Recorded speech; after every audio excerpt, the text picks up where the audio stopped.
আসসালামু আলাইকুম everyone, welcome to my channel modern kitchen recipes. আজকে এমন একটি রেসিপি আপনাদের নিকট শেয়ার করব, যে রেসিপিটির বিষয়ে অনেকেই প্রশ্ন করে থাকেন যে ভাইয়া, গরুর মাংস কিভাবে রান্না করলে বিয়েবাড়ির মতো স্বাদ হবে, মজাদার হবে। অনেকেই জানেন না যে কিভাবে বিয়েবাড়ির মতো করে মাংস রান্না করতে হয়। তো সেই প্রসেসটি আজকে আপনাদের কাছে শেয়ার করব। এবার শুরু করছি। প্রথমেই একটি হাঁড়ির মধ্যে আমি 100 মিলি পরিমাণ তেল নিয়ে নিচ্ছি। তারপর তার মধ্যে দিয়ে দিচ্ছি দারুচিনি 3 থেকে 4টা, কালো এলাচ 3টা, ছোট এলাচ 8 থেকে 10টি, লবঙ্গ 8 থেকে 10টা, তেজপাতা 2টা, একটু নেড়ে দিচ্ছি। পেঁয়াজ কুচি 2 কাপ, এটা একটু ভালো করে নেড়ে নিতে হবে। পেঁয়াজ কুচিগুলো ভালো করে ভেজে সিদ্ধ করে নিতে হবে। আমি একটু ভালো করে ভেজে লাল করে নিব। দিয়ে দিচ্ছি রসুন বাটা 2 চামচ পরিমাণ, আদা বাটা 2 টেবিল চামচ পরিমাণ। এটাও আমি মিক্স করে নিচ্ছি। দিয়ে দিচ্ছি জিরা বাটা 2 টেবিল চামচ পরিমাণ।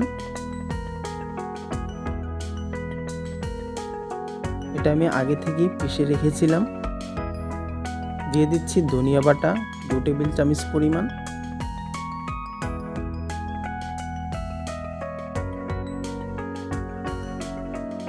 শুকনো মরিচ বাটা 2 টেবিল চামচ পরিমাণ। সাদা গোলমরিচ বাটা 1 টেবিল চামচ পরিমাণ। এগুলো একটু ভালো করে মিক্স করে নিতে হবে। হলুদ গুঁড়ো 1.5 টেবিল চামচ পরিমাণ।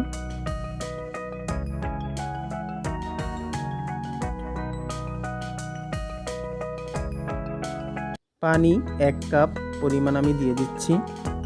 এই সবগুলোকে একসাথে আমি একটু কষিয়ে নিব। লবণ স্বাদ মতো 2 টেবিল চামচ পরিমাণ আমি দিয়ে দিলাম। এখন ঢেকে দিচ্ছি। 5 থেকে 7 মিনিট পর আমি ঢাকনা খুলে একটু নেড়ে দিচ্ছি। মাঝে মধ্যে নেড়ে দিতে হবে, নয়তো কিন্তু লেগে যাওয়ার সম্ভাবনা রয়েছে। মাংস 2 কেজি। এখন আমি এটা বিফ দিয়ে রান্না করছি। আপনি চাইলে খাসির মাংস দিয়েও রান্না করতে পারেন।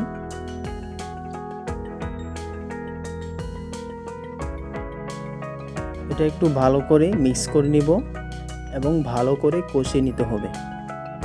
একটি কথা মনে রাখতে হবে, যত কষানো হবে ততই কিন্তু মাংসের স্বাদ ভালো হবে। যে কোনো রান্নাবান্নার ক্ষেত্রেই এই কথাটি খেয়াল রাখতে হবে যে ভালো করে কষাতে হবে। যত কষাবেন ততই কিন্তু তরকারির স্বাদ খুবই টেস্ট হবে। তো আমার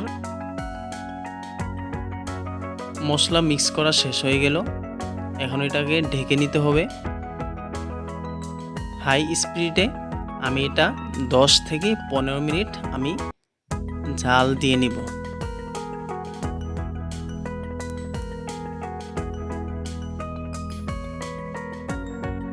এই তো 15 মিনিট পর আমি ঢাকনা খুলে নিলাম। এখন নেড়ে দিতে হবে।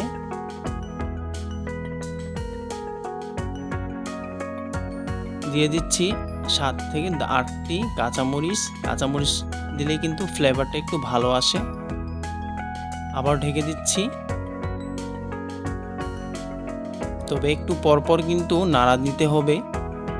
এই তো মাংসের ঝোল কিন্তু অনেকটাই শুকিয়ে গেছে। আমি কিন্তু আলাদা করে কোনো ঝোল ব্যবহার করিনি।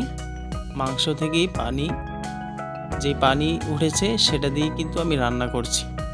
বাবুর্চিরা কিন্তু এটাই করে থাকেন, বেশি মাংস রান্না করার ক্ষেত্রে আলাদা কিছু ব্যবহার করেন না। এখন আমি দিয়ে দিচ্ছি কাজু বাদাম, কাঠবাদাম, চীনাবাদাম 1/2 কাপ। আমি এগুলো একসাথে বেটে রেখেছিলাম, সবগুলো একসাথে আমি দিয়ে দিচ্ছি। এটা ব্যবহার করলে কিন্তু মাংসের স্বাদ খুবই টেস্ট হয়। এভাবেই বাবুর্চিরা রান্না করে থাকেন বিয়েবাড়িতে। আমি চাইলে শুরুতেই দিতে পারতাম, কিন্তু শুরুতে দিলে বাদাম বাটা এই নিচে লেগে যাওয়ার সম্ভাবনা থাকে, তাই আমি এটা শুরুতে ব্যবহার করিনি। আমি মাংস কষানোর পর এটা আমি ব্যবহার করলাম। আপনি চাইলে শুরুতে ব্যবহার করতে পারেন। আবারও ডেকে দিচ্ছি। মিডিয়াম আছে, আমি আধা ঘন্টা পর খুলে নিলাম। মাংস কিন্তু অনেকটাই হয়ে গিয়েছে। আলাদা করে কিন্তু আমি পানি ব্যবহার করিনি।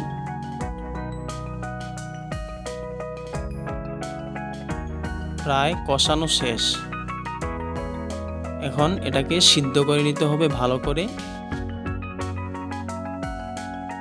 আমি চাইলে কিন্তু সবগুলো মশলা একসাথেই মিক্স করে শুরুতেই বসিয়ে দিতে পারতাম, কিন্তু ওইভাবে রান্না করলে মাংসের স্বাদ তেমন হয় না। মাংস সিদ্ধ হওয়ার জন্য গরম পানি ব্যবহার করলাম 2 কাপ পরিমাণ। এখন পুরোটা আমি ভালো করে মিক্স করে ঢেকে দিচ্ছি। আগুন মিডিয়াম আছে, আধা ঘন্টা আমি রেখে দিব। আধা ঘন্টা পর আমি ঢাকনা খুলে নিলাম। এই তো আমার মাংস কিন্তু প্রায় রান্না শেষ। জল শুকিয়ে গেল, মাংস সিদ্ধ হয়ে গিয়েছে। এখন আমি 1 টেবিল চামচ পরিমাণ ঘি ব্যবহার করছি। আপনি চাইলে ঘি ব্যবহার করতে পারেন, আর যদি না থাকে ঘি তাহলে সমস্যা নেই। কেওড়া জল 1 চামচ পরিমাণ ব্যবহার করলাম, যাতে ফ্লেভারটা একটু ভালো আসে। এটা আমি মিক্স করে নিচ্ছি।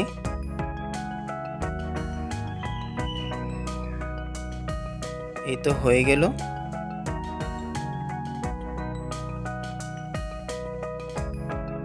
আবারও ডেকে দিচ্ছি, রেখে দিব এভাবে আরও 10 মিনিট।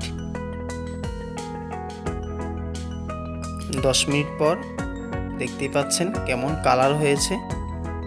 দেখতেও যেমন, ঠিক স্বাদ কিন্তু এর চেয়েও ভালো হবে আশা করি। এখন এটার উপর আমি গরু দুধ 1 চামচ পরিমাণ গরু দুধ দিয়ে দিব। তবে গরু দুধটা আমি মিক্স করব না এখনই, এভাবে আমি চুলা অফ করে 5 মিনিট রেখে দেব। এই তো 5 মিনিট পর এটা আমি খুলে নিচ্ছি। হয়ে গেল আমার আজকের এই রেসিপি। ঠিক বিয়েবাড়ির মতোই স্বাদ লাগবে। দেখতেই পাচ্ছেন কেমন হলো আজকের এই রেসিপি। আপনি চাইলে এভাবে একদিন টেস্ট করতে পারেন আপনি আপনার বাসায়, অবশ্যই ভালো লাগবে। তবে আজকের ভিডিও কেমন হলো অবশ্যই কমেন্ট করে জানাবেন এবং ফলো দিয়ে পাশে থাকবেন আশা করি।